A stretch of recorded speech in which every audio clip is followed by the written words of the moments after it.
Perfect 3 dot பிளவுஸ்னா இப்படி இருக்கணும். ஃபிட் செக் பாத்துடலாமா? ஃபிட் செக்லாம் இருக்கட்டும், கொஞ்சம் ஸ்கின் செக் பாத்துடலாமா? வீடியோ ஸ்கிப் பண்ணாம பாருங்க. வீடியோட எண்ட்ல பயங்கரமான ஆஃபர் இருக்கு. நான் வந்த இடம் தான் சென்னை காமராஜர் சாலையில இருக்கிற natural skin world aesthetic and ayurvedic skin and hair care centre. இங்க ஏஸ்தெட்டிக் மட்டும் இல்லங்க, ஆயுர்வேதிக் படியும் ஸ்கின்னுக்கும் ஹேருக்கும் ட்ரீட்மெண்ட் கொடுக்குறாங்க. தட்டுப்பட்டு ஃபார்மை ஃபில்அப் பண்ணி நானும் என் அப்பாயின்மெண்ட்க்கு போயிட்டேன். மேமும் ஸ்வீட்டா வெல்கம் பண்ண, நானும் என் குறையெல்லாம் கொட்டி தீர்த்துட்டேன். என் குறையெல்லாம் கேட்ட டாக்டர் ஸ்கின்ன செக் பண்ணணும்னு சொல்லிட்டாங்க. ஐயோ, இது என்னடா வம்பா போச்சுன்னு பார்த்தா அப்போதான் தெரியுது என் ஸ்கின் எவ்வளவு பாடுபட்டு இருக்குன்னு.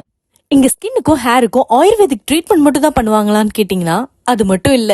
Laser treatments, carbon peel, hydrafacial, waxing, medifacial, மேக்கப்னு கலக்கிக்கிட்டு இருக்காங்க. நம்ம ஃபாலோவர்ஸ்க்காகவே 10% டிஸ்கவுண்ட் மட்டும் இல்லாம ஃப்ரீ கன்சல்டேஷனும் கொடுக்கறாங்க. இப்படி சொல்லி ஆஃபர் என்ஜாய் பண்ணுங்க. அட மோன பாட்டா போடுற